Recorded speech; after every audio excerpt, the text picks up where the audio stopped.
জনাব তারেক রহমান তিনি সুদীর্ঘ লম্বা সময় পরে, বলতে গেলে ৬,৩১৪ দিন ১৭ বছর পরে বাংলাদেশের মাটিতে পা রেখেছেন। এবং তিনি যখন বাংলাদেশে এসে পা ফেললেন, আপনারা নিশ্চয়ই দেখেছেন, তিনি মোজাটা খুলে খালি পায়ে বাংলাদেশের মাটি স্পর্শ করার পরে তিনি সেখান থেকে একটা আনন্দ নেওয়ার চেষ্টা করলেন। একটা অনুভব ওনার ভিতরে কাজ করেছে, এটা আমার বাংলাদেশের মাটি।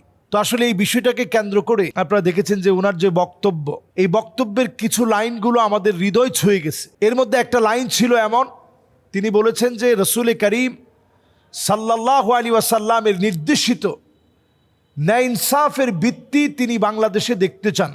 আলহামদুলিল্লাহ, এই একটা শব্দের সঙ্গে যদি আমরা ঐক্যবদ্ধ হতে পারি যে ন্যায় ইনসাফ এই বাংলাদেশে আমরা সবাই চাই, ন্যায় ইনসাফের একটা দেশ আমরা গঠন করতে চাই, ন্যায় ইনসাফের বাংলাদেশ আমরা কায়েম করতে চাই, তাহলেই এই দেশের জন্য যথেষ্ট। আমরা ন্যায় ইনসাফের কথা বলি, যেমন জুমাবারে আমরা আরবি খুতবার মধ্যে বলি ইন্নাল্লাহা ইয়া'মুরু বিল আদল। আল্লাহ পাক আমাদেরকে অর্ডার দিয়েছেন ন্যায় ইনসাফের। এই ন্যায় ইনসাফ প্রতিষ্ঠার জন্য যদি আপনি প্রত্যেকে আমরা সজাগ হই, সচেতন হই, চেষ্টা করি, রাস্তায় মানুষ মরা বন্ধ হয়ে যাবে, চাঁদাবাজি বন্ধ হয়ে যাবে, দেশটা শান্তি পাবে। ওনার অনেকগুলো বক্তব্যের লাইন গতকাল মানুষের হৃদয় ছুঁয়েছে। ওয়া তুইজ্জু মান তাশা ওয়া তুযিল্লু মান তাশা বিয়াদিকাল খাইর, বিয়াদিকাল খাইর। কল্যাণ সব কিন্তু আল্লাহর হাতে, যাবতীয় কল্যাণ আল্লাহ রাব্বুল আলামিনের হাতে। তো সেই কল্যাণের বিষয়ে ওয়া তুইজ্জু মান তাশা ওয়া তুযিল্লু মান তাশা বিয়াদিকাল খাইর, কল্যাণ হচ্ছে আল্লাহ রাব্বুল আলামিনের হাতে। তো এই কল্যাণের কথা তিনি বললেন, রাষ্ট্রপক্ষের কথা তিনি বললেন। এবং তিনি যখন বাংলাদেশে এসে পা ফেললেন, আপনারা নিশ্চয়ই দেখেছেন, তিনি মোজাটা খুলে খালি পায়ে বাংলাদেশের মাটি স্পর্শ করার পরে তিনি সেখান থেকে একটা আনন্দ নেওয়ার চেষ্টা করলেন। একটা অনুভব ওনার ভিতরে কাজ করেছে, এটা আমার বাংলাদেশের মাটি। তো এই জন্য আমরা ওনার এই আশাকে কেন্দ্র করে আমরা দোয়া করি আল্লাহ যেন ওনার আম্মাকে সুস্থ করে দেন, আপসহীন নেত্রী বেগম খালেদা জিয়াকে আল্লাহ যেন সুস্থ করে দেন। এবং আমরা দোয়া করি উনি দেশে এসেছেন, দেশে যেন একটা সুষ্ঠু নির্বাচন হয় এবং এই নির্বাচনে ন্যায় ইনসাফের ভিত্তি যেন প্রতিষ্ঠিত হয় বাংলাদেশে, এটা আমরা কামনা করি, আল্লাহর কাছে আমরা দোয়া করি। আসসালামু আলাইকুম ওয়া রাহমাতুল্লাহি ওয়া বারাকাতুহু। দর্শক, আপনারা ইতিমধ্যে দেখেছেন একটা ভিডিও ফেসবুকে, সামাজিক যোগাযোগ মাধ্যমে খুব বেশি ভাইরাল হয়েছে, যে একটা কাক কেমন যেন আল্লাহ আল্লাহ বলে ডাকতেছে। আমরা এই জাতীয় ভিডিও প্রায় সময় দেখি, যে মোরগ আল্লাহ আল্লাহ বলে ডাকছে, কাক আল্লাহ আল্লাহ বলে ডাকছে। এটা সত্য কিনা বা এটা আদৌ সম্ভব কিনা?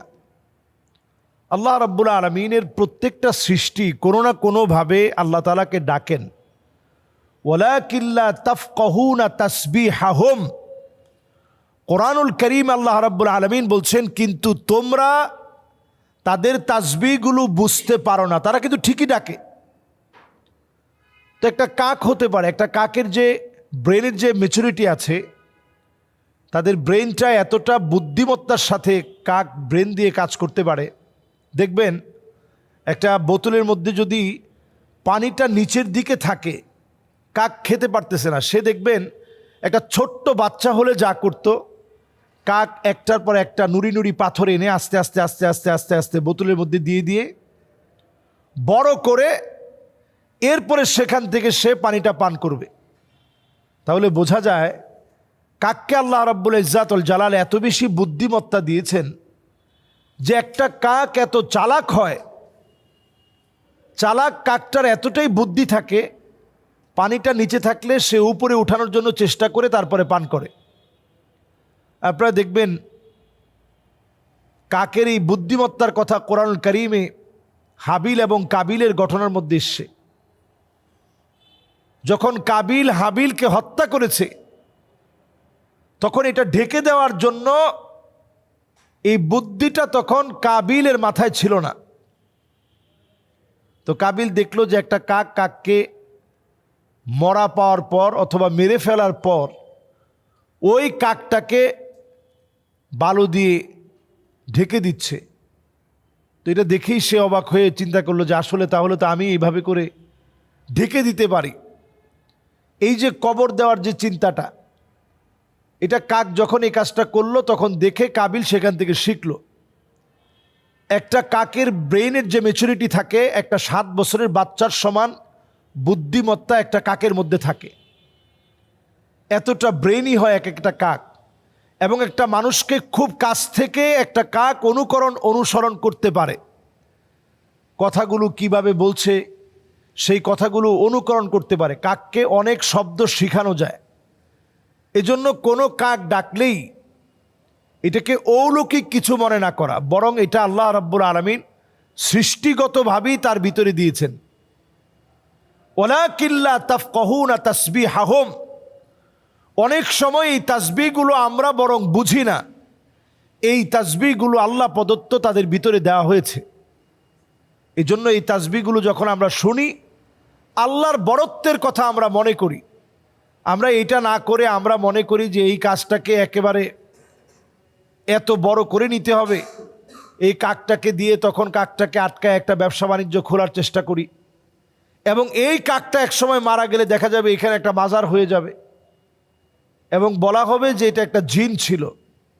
এবার আসুন, কাক কি জিনের আকৃতি নিতে পারে কিনা? হ্যাঁ, কাক সহ অনেক এরকম পেঁচা, কাক, এই জাতীয় চিল, বিভিন্ন রকমের আকৃতি জিন ধারণ করতে পারে। কাজেই অনেকে আবার বলছেন যে এটা জিন হতে পারে কিনা। হ্যাঁ, জিন হতে পারে, তবে এতে করে ভয় পাওয়ার কোনো কারণ নেই। জিন এবং মানুষ দুইটাই আল্লাহর মাখলুক। ওয়ামা খালাকতুল জিন্না ওয়াল ইনসা ইল্লা লিয়াবুদুন। আমাদেরকে আল্লাহ রাব্বুল ইজ্জাত ওয়াল জালাল সৃষ্টি করেছেন শুধু ইবাদত করার জন্য। এটা আমাদের কাজ। এর বাহিরে আমরা কোনো বিষয়কে অশুভ মনে করব না। আমরা অনেক সময় মনে করি কাক ডাকলেই কেউ মারা যাবে, এজন্য কাকটাকে আমরা ক্ষতির কারণ বলে মনে করি। ইসলামের একটা বিষয় হচ্ছে লা তিয়ারা ফিল ইসলাম, এরকম অশুভ মনে করার কোনো উপলক্ষ ইসলামে নেই। অথবা অমুক পাখি ডাকলে দেখা যাবে মানে ইষ্টি কুটুম বলে আমাদের দেশে, এই ইষ্টি কুটুম ডাকলে মেহমান আসবে, ইষ্টি কুটুম ডাকলে মেহমান আসে, এরকম মনে করার কোনো সুযোগ নেই। এগুলো সব হচ্ছে খোরাফাত, কুসংস্কার, ভ্রান্ত ধারণা। মৌলিক বিষয় হচ্ছে মেহমান তখন আসবে আল্লাহ যখন তার রিজিকটা এখানে রেখেছেন। কাক ডাকলে কেউ মৃত্যুবরণ করবে না। মৃত্যুবরণ তখন করবে, মৃত্যুবরণ কেবলমাত্র মৃত্যুবরণ তখন করবে। কোরআনুল কারীম আল্লাহ রাব্বুল আলামিন বলছেন,